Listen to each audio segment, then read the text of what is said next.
The guests screamed as the young woman in tattered clothes dashed across the glittering wedding hall, clutching a plastic plate piled high with leftover food.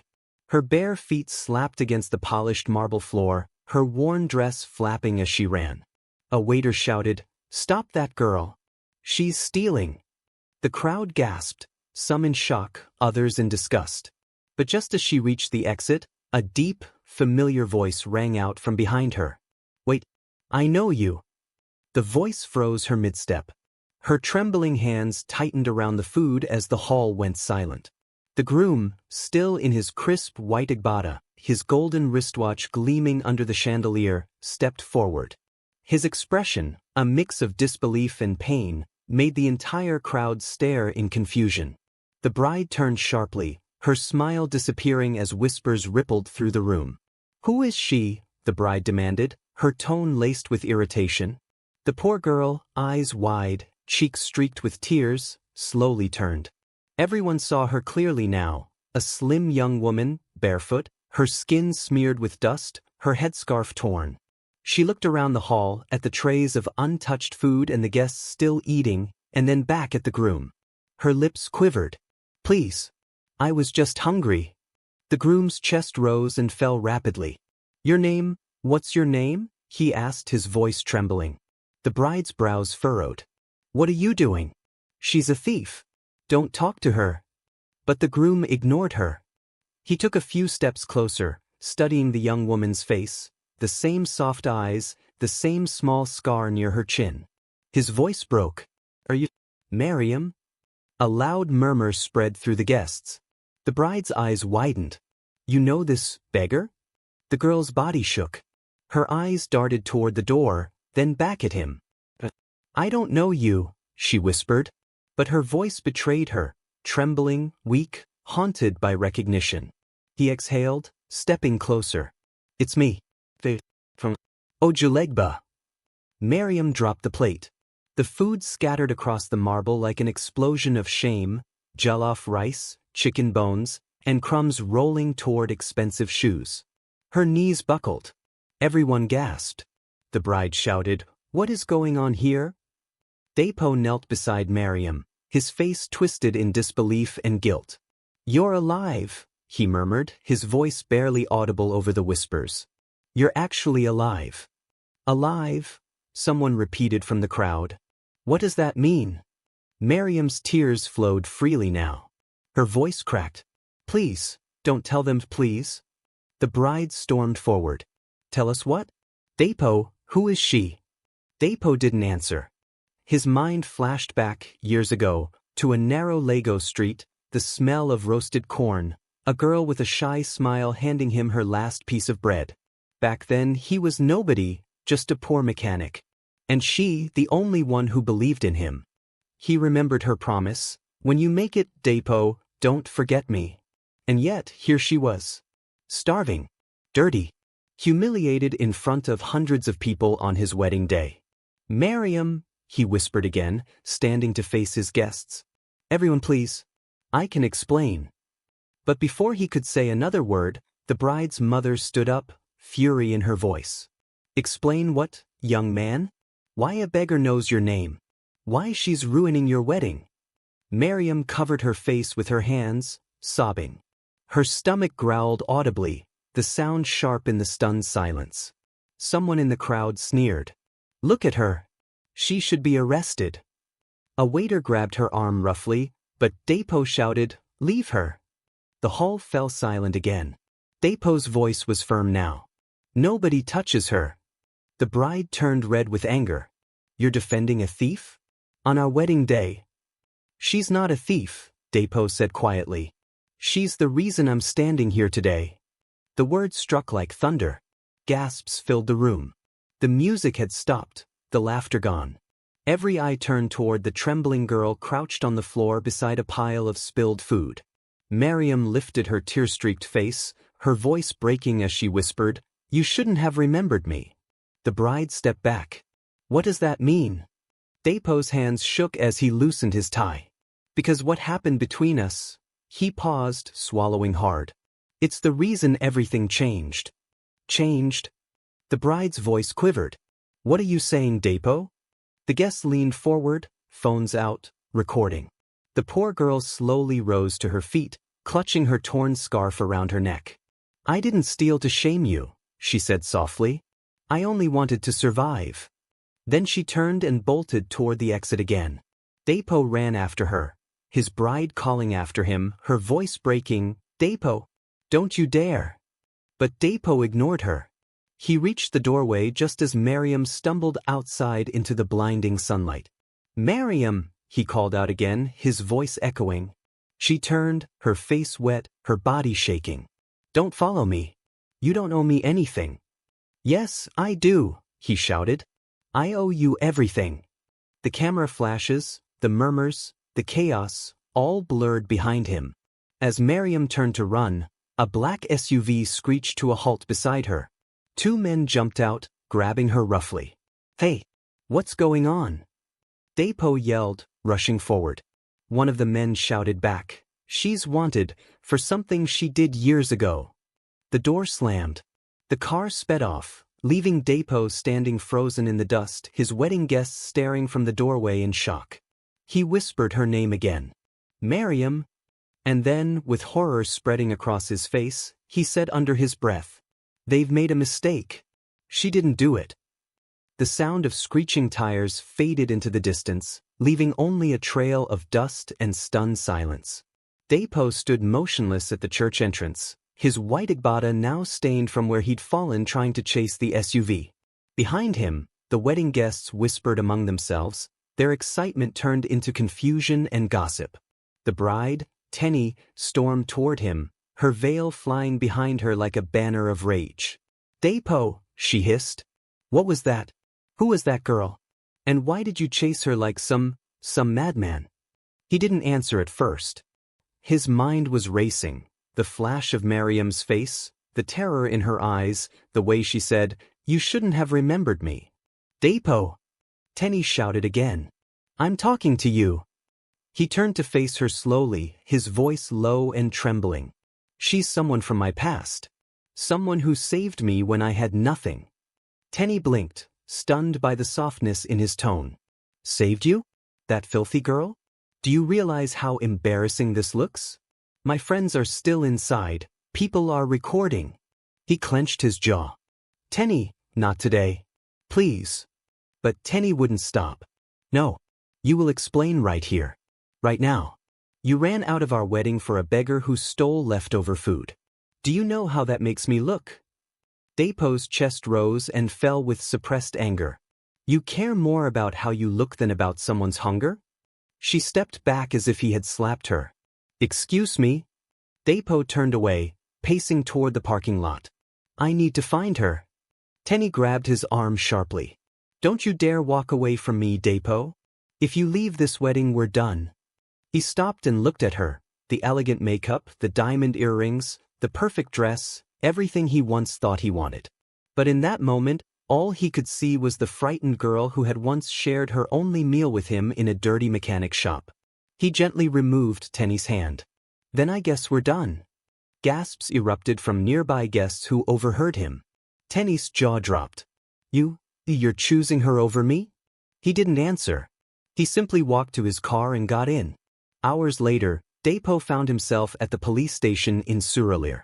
The air was heavy with sweat and stale paper. He walked to the counter, his voice tight. A woman was brought in here earlier today. They said she was wanted. Her name is Miriam. I need to see her. The officer barely looked up. We don't give information like that to civilians. You a relative? I'm her friend, Dapo replied. Please. She's innocent. The officer snorted. Everyone says that. Dapo leaned forward. Look, I'll pay bail. I'll cover whatever fine she has. Just tell me where she is. The officer finally raised his eyes, studying Dapo's expensive wristwatch, the quality of his clothes. Wait here, he said, standing. A few minutes later, another officer came out holding a file. You mean the woman they brought in from the wedding scene? She's here. Theft charges and something about missing documents from a charity foundation 5 years ago. Dapo frowned. That's impossible. She was just a street vendor back then. The officer flipped through papers lazily. According to this, she disappeared after a theft at her boss's NGO. The case went cold, but when they ran her face through the system this morning, it flagged her name. Depo's chest tightened. No. Miriam would never steal. She helped me when she had nothing herself. Then maybe you should talk to her, the officer said with a shrug. But make it quick. In a dim holding cell at the back of the station, Miriam sat on a wooden bench, her head bowed.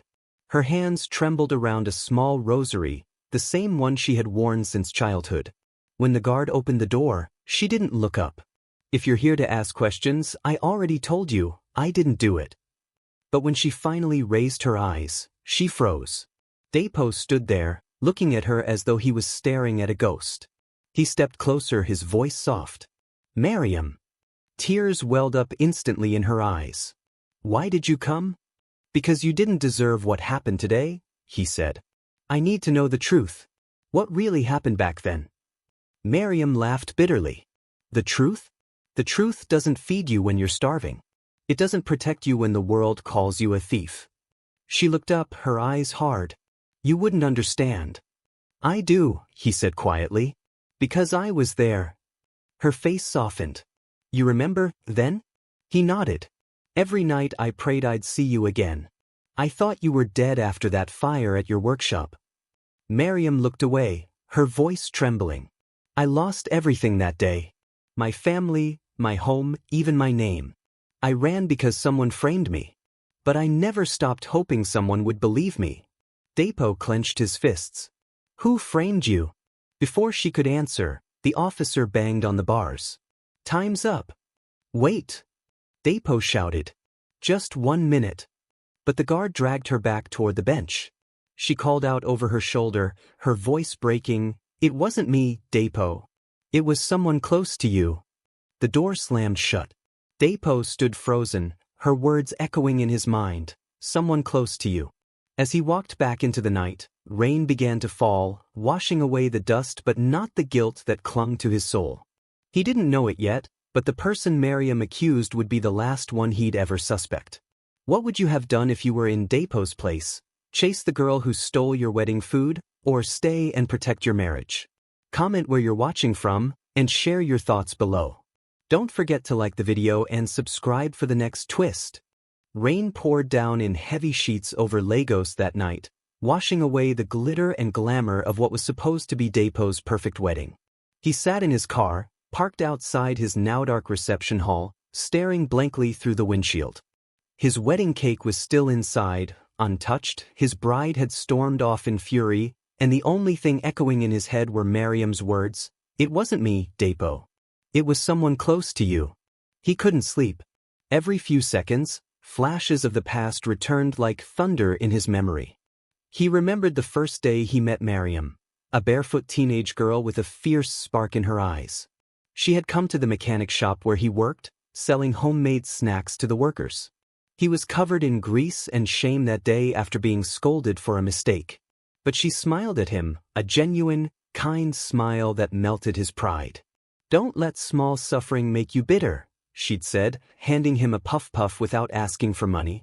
That was the first act of kindness he'd known in years. From then on, Miriam became a constant part of his life, bringing him food, cheering him on, teaching him how to read English properly. He had dreams, and she believed in them. They dreamed together. She wanted to open a small bakery, and he wanted to own a car repair business. But then one day, everything burned. Literally. A mysterious fire gutted the NGO building where she worked part-time. Important documents and money disappeared. The next morning, her face was on a wanted poster. And then she vanished. Now, sitting in his car as thunder rumbled over the city, Depo realized something chilling. Whoever set her up back then might still be walking free. He picked up his phone and called the only person he trusted enough to dig deeper, his childhood friend, Femi. Guy, go believe wetin happened today, Depo said the moment Femi answered. Wetin? Femi's voice was groggy. Remember Miriam? There was silence. Then, you mean that girl from Ojulegba? The one we thought died. She's alive, Depo said. They arrested her.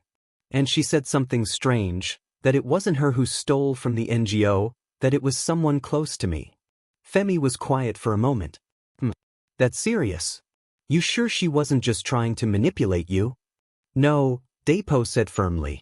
You didn't see her face. She's telling the truth. Femi sighed. Alright, give me till tomorrow. I'll call one of my people in the police. Maybe we can check her file. Thanks, Femi. I owe you. As he ended the call, Depo's phone buzzed again, a message from Tenny. Don't bother coming to my parents' house. You embarrassed me in front of everyone. You can have your precious thief. He put the phone down, closing his eyes. For the first time, he wondered if this wedding was ever meant to happen.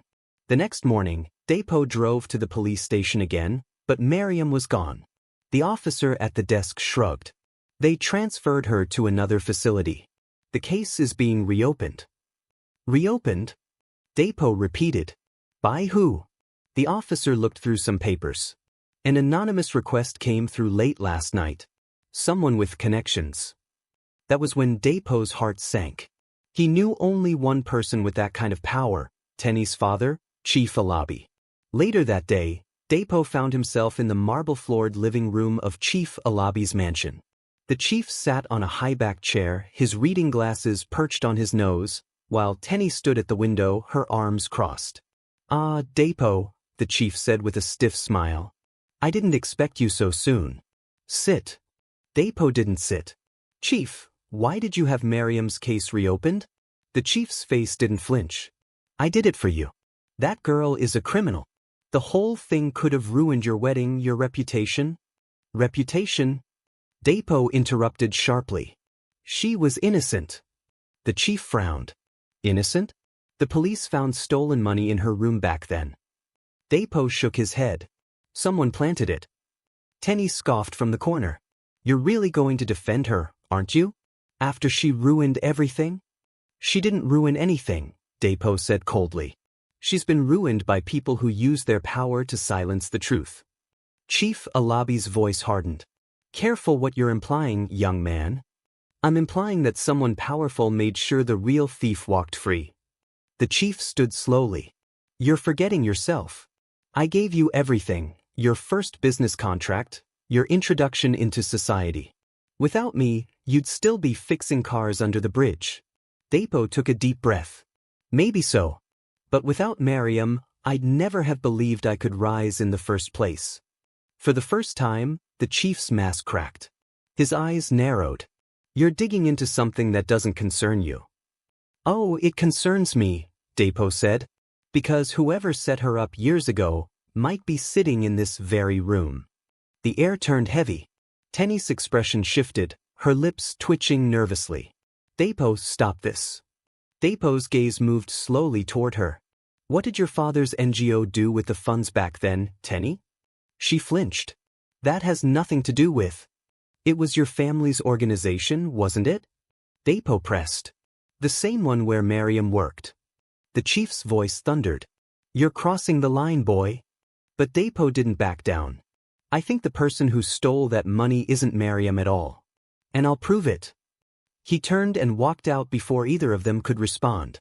As the heavy doors closed behind him, Tenny's voice broke the silence. Daddy? He can't find out, right? The chief exhaled, removing his glasses. He won't. Not if he values his life.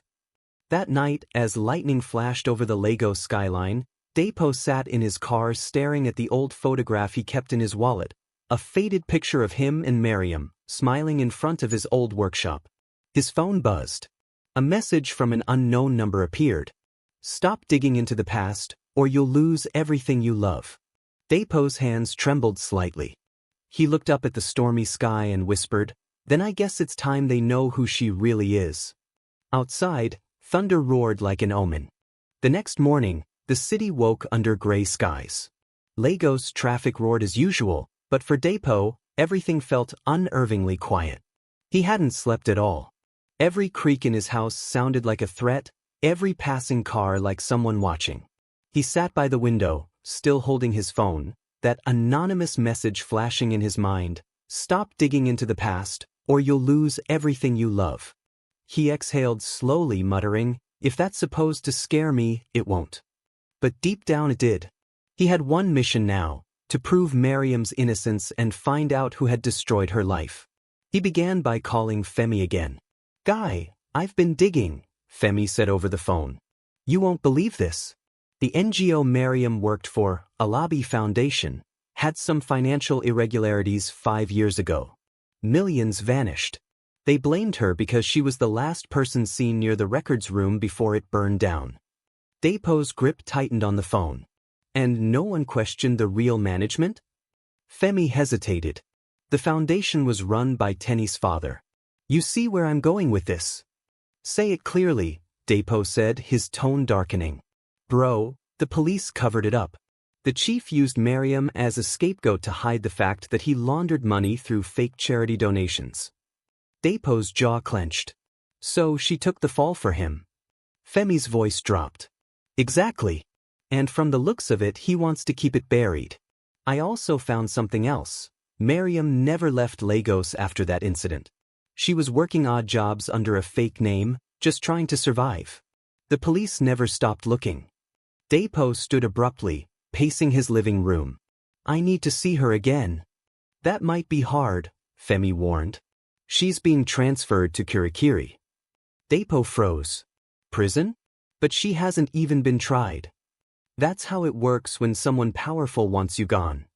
2 hours later, Depo was back at the station, demanding answers. His voice echoed through the corridor. "You can't just send her to prison without trial." The officer at the desk barely looked up. "Orders from above." Depo slammed his hand on the counter. "Whose orders?" The officer met his eyes coldly. "You already know the answer, sir."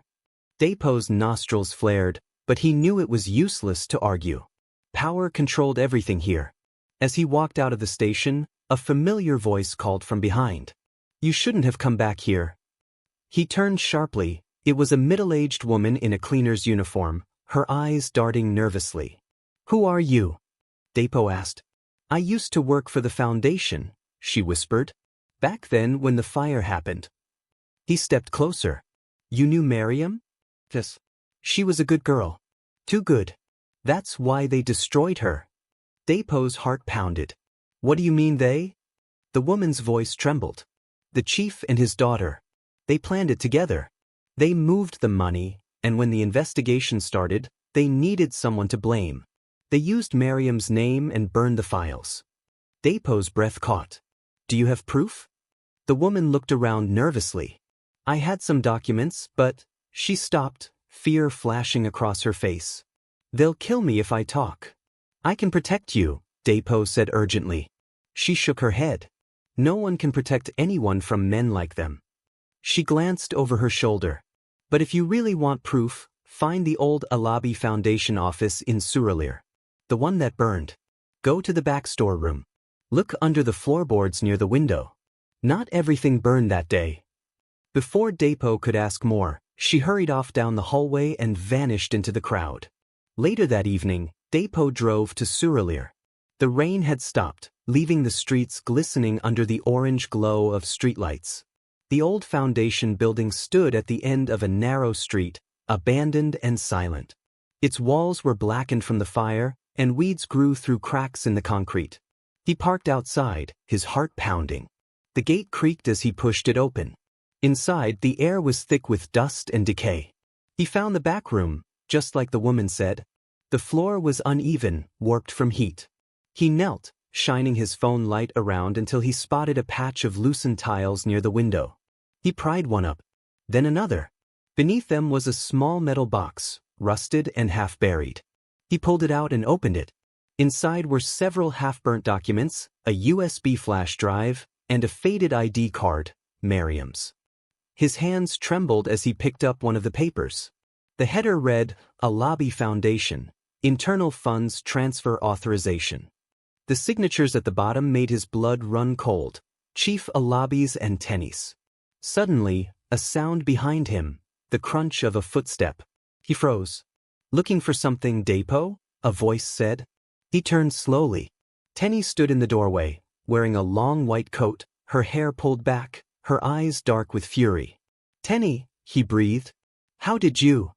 She stepped forward, her tone icy. You shouldn't have come here. You and your father did this, he said quietly. You framed an innocent girl. You destroyed her life. Tenny's jaw tightened. She was just a nobody. My father couldn't risk everything because of a poor girl with big dreams. You let her starve, Tenny. Depo's voice cracked. You watched her life burn while you threw charity galas in her name. Tenny's lip curled into a smirk. And what will you do about it? You think anyone will believe you over us? We made you, Depo. You're nothing without us. He took a step closer, gripping the metal box. You're wrong. I was nothing because of you. Tenny's smile faded. You're making a mistake. If you go public with this, you'll lose everything. Your business, your contracts, your name. My father will bury you. Depo looked at her, eyes blazing. Then maybe it's time the world sees what kind of family you really are. Tenny stared at him for a long moment. Then she whispered, You won't make it out of here alive. Before he could respond, she pulled out her phone and said something quietly into it, a command. Within seconds, the sound of car doors slamming echoed outside. Depo looked toward the window, then back at her. You won't stop me. He bolted for the back door, clutching the box as Tenny shouted, Don't let him escape. Men's voices erupted outside. Footsteps thundered toward him. Depo leapt through the window, glass shattering around him, landing hard on the muddy ground below. He didn't look back, he just ran into the darkness, the box still in his hand, and the sound of his name echoing angrily behind him. The night swallowed Depo whole as he sprinted through the narrow alleys of Surulere, clutching the rusted metal box like it was his lifeline. Behind him, headlights swept across the wet streets, men shouting as they fanned out to search for him. Spread out. He couldn't have gone far, one of them barked. Depo ducked behind an abandoned kiosk, his breath ragged. Rain began to fall again, thin, cold drops that made the asphalt shine. His agbada was torn, mud smeared across his arm, but he didn't care. Inside that box was the truth, proof that could free Miriam. He peeked out just in time to see two men pass by, their flashlights scanning the area. As soon as they moved on, Depo slipped through a back street, found his car, and sped off before they could spot him. By the time he reached his house, it was past midnight. He locked every door, pulled the curtains shut, and dropped the metal box on his dining table. His hands were still trembling. He opened the box again and studied its contents under a lamp, burnt transfer papers, receipts, and one undamaged flash drive. He plugged it into his laptop. The screen flickered. A folder appeared, labeled Confidential Charity Funds, Year 5. Inside were scanned bank statements and internal memos, all showing large money transfers from a lobby foundation to shell accounts in the Cayman Islands. And then he saw it. A digital signature. Tenny Alabi. Depo leaned back, running his hand over his face. Oh my God. The betrayal stung deeper than anything he'd ever known. This wasn't just corruption. It was deception wrapped in a love story. He had fallen for a woman whose family built their empire on lies and used Miriam as the sacrifice.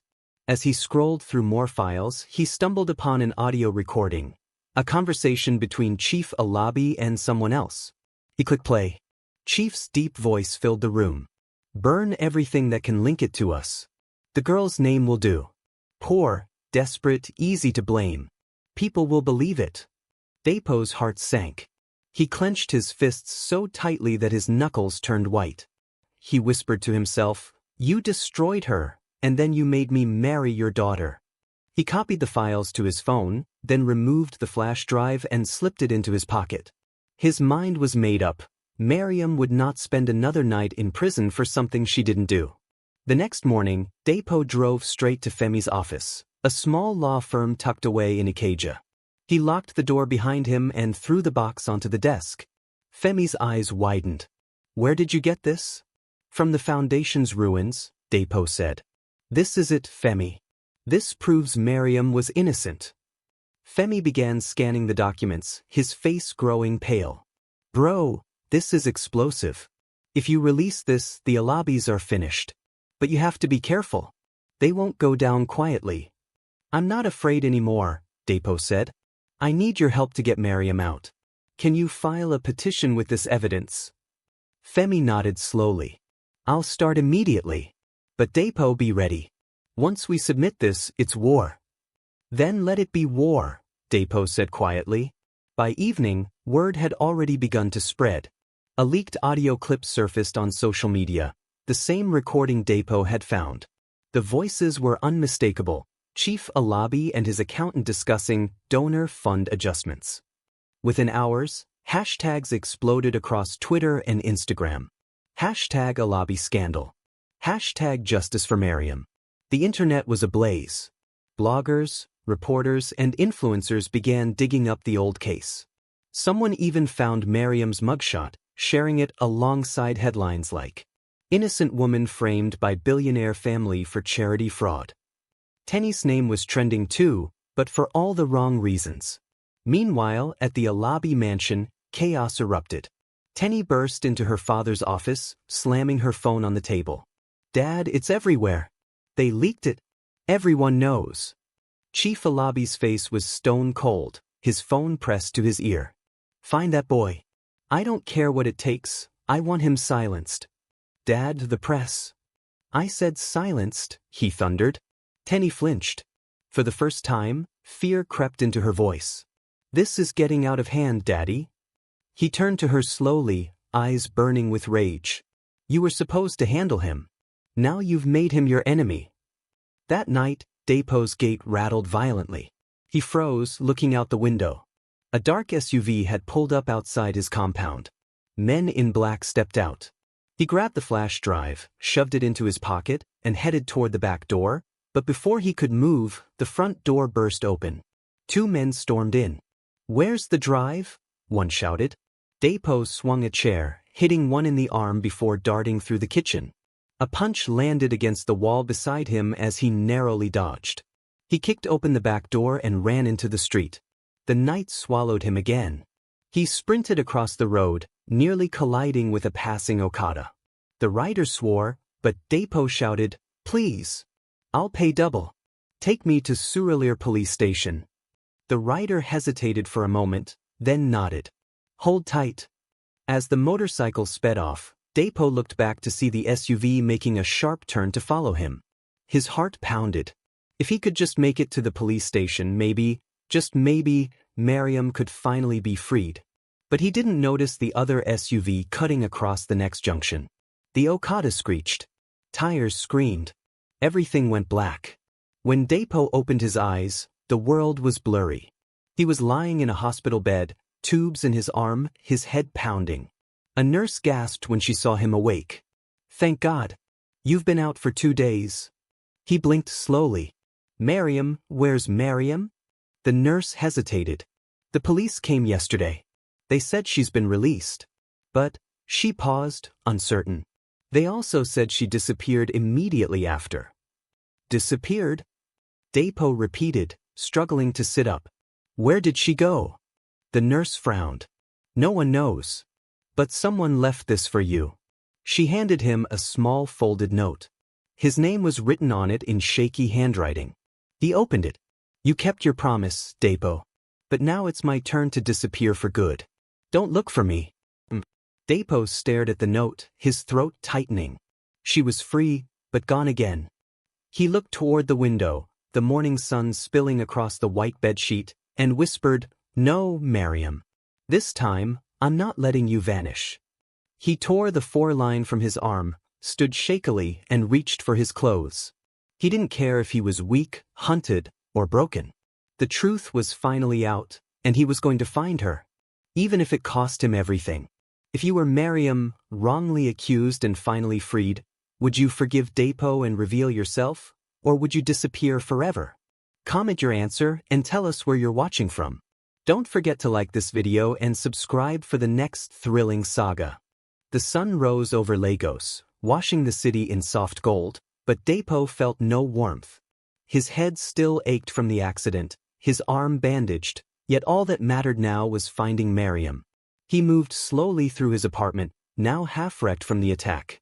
The shattered door, the overturned furniture, reminders that powerful people still wanted him silenced. But the news on his TV was proof he had struck a nerve. Breaking. The Alabi Foundation scandal deepens as more documents surface showing illegal fund transfers and falsified charity reports. The police have reopened the case. Depo turned up the volume. Tenny's photo flashed across the screen, tear-streaked, leaving a courthouse. Her father, Chief Alabi, was not beside her this time. Reports said he had fled the country. Depo exhaled shakily. "Justice is catching up," he murmured. But justice wasn't enough. He needed closure. He needed Mariam. 2 days later, he began retracing her steps. He went to the markets where she once sold snacks, to the shelters she'd stayed in, to the churches where she'd begged for food. Every person he met remembered her kindness. She used to give half her food to other beggars, one street vendor said. Said hunger is lighter when shared. She came here last week, a pastor told him. Said she was traveling far, somewhere quiet. She looked tired. Said Lagos was too loud for the kind of pain she carried. Did she say where? Depo asked desperately. The pastor nodded. She mentioned Ibadan. By noon, Depo was on the road to Ibadan, his car bouncing over the uneven highway. His thoughts were a storm: guilt, hope, fear. He had found proof, exposed the guilty, and freed her name, but had he already lost her forever? Hours later, he arrived in a small, quiet town on the outskirts of Ibadan. It was peaceful, dusty roads, laughter from children chasing tires, women selling mangoes under umbrellas. He asked around for a woman named Mariam. "Ah yes," an old woman said. "She's staying in that small house behind the old bakery. Keeps to herself. Kind girl. You're looking for her?" "Yes," Depo said softly. The woman smiled sadly. She said someone would come. When he reached the small house, the door was slightly open. He stepped in slowly. Mariam was there, sitting by a wooden table, folding clothes into a small bag. She turned sharply when she heard his voice. "Mariam." For a moment, neither of them spoke. The silence between them was heavy, years of pain, misunderstanding, and broken trust. "You shouldn't have come," she said finally. Her tone was calm, but her eyes glistened. He took a step closer. "You left me a note." "I had to," she replied. "You've done enough, Depo. You gave me justice. That's more than I ever thought I'd have." He shook his head. "Justice isn't enough when you're still running. You don't have to disappear anymore." She smiled faintly, bitterly. "You think freedom means much to someone who's been branded a thief for years? People don't forget. Even if they stop pointing, they still whisper." "Mariam," his voice broke. "I didn't know. I thought you were gone. I thought you hated me." Her eyes softened. "I never hated you. I hated what you became. You rose into their world, the same world that crushed me, and forgot the one who believed in you first." He looked down. "I didn't forget. I just got lost trying to fit into their world." A tear slipped down her cheek. "And now I want to start over," he said quietly. "With you." She laughed sadly, shaking her head. "You don't know what you're asking. I'm not the same girl who sold Puff Puff at Ojulegba. I'm broken, Depo. All I know is how to survive." He reached into his pocket and placed something on the table, the old metal box. "You kept this," she whispered. "I kept everything that mattered." He opened it, showing her the burnt papers. "You see this? It's proof that you were never the thief. I'll keep shouting it until the world knows your name again." Mariam stared at the papers, her lips trembling. "They destroyed me, Depo. And I'll spend the rest of my life rebuilding what they broke," he said firmly. She stood slowly, meeting his gaze. "But guilt." He stepped closer, his voice trembling. "Because I loved you before I even knew what love meant. And I never stopped." Silence filled the room. Outside, thunder rolled softly in the distance, though the sky was clear. Mariam turned away, walking toward the door. "You think love fixes everything. But love didn't feed me when I was starving. Love didn't keep me from sleeping under bridges. I stopped believing in love the day I saw your wedding picture on a billboard." Depo swallowed hard. "I didn't marry her for love. I married her because I thought you were gone." She paused, her shoulders shaking. "And now I know what I lost," And I won't walk away again. She faced him slowly, tears streaming down her cheeks. You can't fix me, Dapo. I'm not trying to fix you, he said softly. I just want to stand beside you, however broken, however whole. For a long moment, they said nothing. Then, slowly she walked toward him. Her hands trembled as she reached for the old rosary around her neck, the same one from the day they met, and pressed it into his palm. If you really mean it, she whispered, then prove it. Don't just say my name. Say my story. He looked at her, confused. What do you mean? Tell the world what they did. Not for me, but for every girl like me who got buried under their lies. And before he could reply, she picked up her bag and walked past him, out into the sunlight. He stood there, watching as she disappeared down the dusty road, her scarf fluttering in the wind. He whispered, then I'll tell the world. He didn't know it yet, but Miriam's request would change everything. Her story would soon shake the nation again, not as a scandal, but as a movement. Lagos came alive again with the noise of outrage. Television anchors shouted her name. Bloggers flooded their pages with her face. Across social media, one question echoed from Nigeria to Atlanta, from Ghana to London. Who really was Miriam, the girl who was called a thief but became a symbol of truth? And behind it all stood Dapo, no longer the polished groom in an expensive agbada, but a man on a mission. 3 weeks had passed since he last saw her. Every morning he woke before dawn, pacing his balcony, replaying her final words, don't just say my name. Say my story. And that's exactly what he did. He gathered every document, every photo, every recording, and turned it into a public exposé. He released a video titled, The Girl Who Fed Me, filmed not in a studio, but in the same rundown workshop where he had once worked as a poor mechanic. The camera captured his face raw and unfiltered. Her name was Miriam, he began softly. Years ago, when I had nothing, she shared her food with me. When I was broken, she gave me faith. And when she was accused, I stayed silent. I failed her. But not anymore. He held up the metal box to the camera. This box holds the truth that was buried. The people who destroyed her are the same ones who taught me to hide behind wealth. But I'm done hiding. I owe her my voice. He uploaded the video and went silent. Within 24 hours, it had over 3 million views. Thousands commented, "We need justice for Miriam." This story broke me. I cried watching this. God bless you, Dapo. The world needed to hear this. The police issued arrest warrants for Chief Alabi and several board members. Tenny resigned from every company her father owned.